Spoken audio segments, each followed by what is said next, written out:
નમસ્કાર દર્શક મિત્રો, મિસ્ટર ગુજરાત ન્યૂઝમાં આપનું સ્વાગત છે। ભાવનગર ડિસ્ટ્રિક્ટ કોર્પોરેટર ઓપરેટિવ બેંકમાં થયેલ ગેરરીતિ મામલે વિદ્યાર્થી નેતા યુવરાજસિંહ જાડેજા દ્વારા પ્રેસ કોન્ફરન્સનું આયોજન। ભાવનગર ડિસ્ટ્રિક્ટ કોર્પોરેશન ઓપરેટિવ બેંકમાં થયેલ ગેરરીતિ મામલે થયા કડાકા ભડાકા। વિદ્યાર્થી નેતા યુવરાજસિંહ જાડેજા બપોરના 12:30 વાગે ભાવનગર જિલ્લા રજિસ્ટ્રારની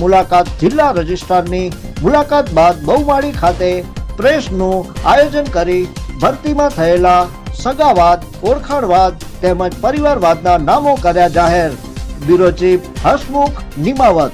જોતા રહો મિસ્ટર ગુજરાત ન્યૂઝ, સત્યતાની સાથે સ્પષ્ટ વાત। તમે જે આક્ષેપ કરી રહ્યા છો કે કૌભાંડ છે, તો કેવા પ્રકારનું કૌભાંડ છે, કોના નામ પહેલા નક્કી થઈ ગયા હતા, કેવી રીતે છે, વહીવટ હતું, શું હતું?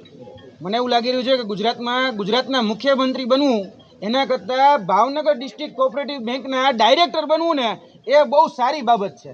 કારણ કે ગુજરાતના મુખ્યમંત્રી આજથી થોડા દિવસ પહેલાં ગાંધીનગરમાં રોજગારી પત્ર એનાયત કરતા હતા, તો એવું કહેતા હતા કે ભાઈ સીએમના દીકરાને પણ નોકરી આપી હોય ને તો પણ ઓળખાણવાદ કે લાગવગથી ન આપી શકાય કે કોઈ પણ ભલામણથી ન આપી શકાય, પરંતુ ભાવનગર ડિસ્ટ્રિક્ટ કોઓપરેટિવ બેંકના ડાયરેક્ટર બધા જ નીતિ નિયમ નેવા મૂકી અને પોતાના દીકરાને, પોતાના ભાણિયાને કે પોતાના ભત્રીજાને નિમણૂક આપે છે, એ વાત સર્વવિદિત છે। અને આજે આ પ્રેસ કોન્ફરન્સના માધ્યમથી તમામ આધાર પુરાવા સાથે અમે વાત મૂકવા જઈ રહ્યા છીએ કે ભાવનગર ડિસ્ટ્રિક્ટ કોઓપરેટિવ બેંકની અંદર જે ભરતી કરવામાં આવી એમાં ડાયરેક્ટરના જે સગાવાલા હતા, જિલ્લા પ્રમુખ, જિલ્લા અધ્યક્ષ, એ બધાના જે સગાવાલા હતા એ લોકોને જ આની અંદર નિમણૂક આપવામાં આવી છે।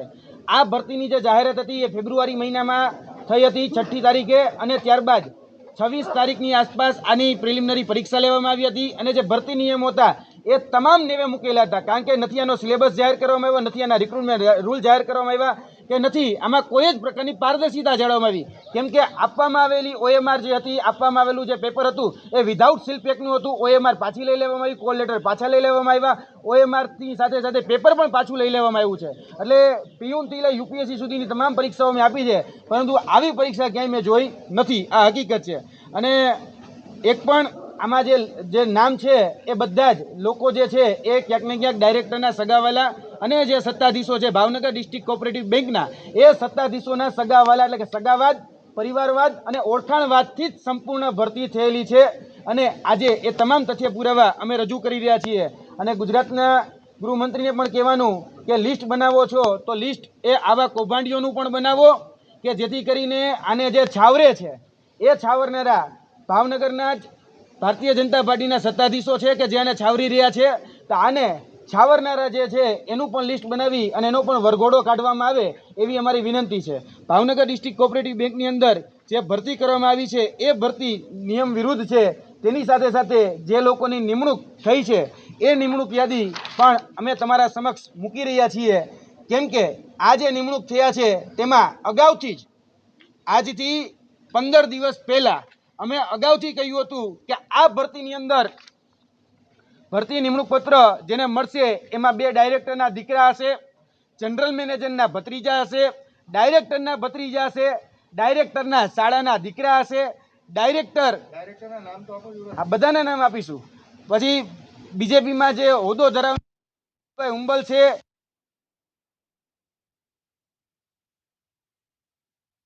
એ આમાં નિમણૂક મળી છે। હવે જો નામની યાદી કહું તો ડાયરેક્ટર જે છે એમના દીકરા મિતુલ કાંતિભાઈ ધાંધલા એ આ પરીક્ષાની અંદર ઉત્તીર્ણ થયા છે અને એમને પણ આમાં નિમણૂક મળી છે। તેની સાથે સાથે સત્યજીતસિંહ બળદેવસિંહ સરવૈયા, તેની સાથે સાથે જે ડાયરેક્ટરના દીકરા શિવદત્તસિંહ જીતેન્દ્રસિંહ ગોહિલ જે ડાયરેક્ટરના ભત્રીજા છે, ઓમદેવસિંહ ભોજરાજસિંહ સરવૈયા જે જનરલ મેનેજરના ભત્રીજા છે, પ્રિયરાજસિંહ ભીમદેવસિંહ સરવૈયા જે જનરલ મેનેજરના ભત્રીજા છે, જયરાજસિંહ પ્રતાપસિંહ જાડેજા જે જૂના યુનિયનના પ્રમુખના ભત્રીજા છે, અને જેને આરડી સરવૈયા જે છે જેને જનરલ મેનેજર બનાવવામાં મદદ કરી હતી તે પોતે। ત્યારબાદ હરપાલસિંહ ભરતભાઈ ખાચર જે સ્ટાફના જે કહી શકાય ડિસ્ટ્રિક્ટ કોઓપરેટિવ બેંક છે એમના દીકરા છે।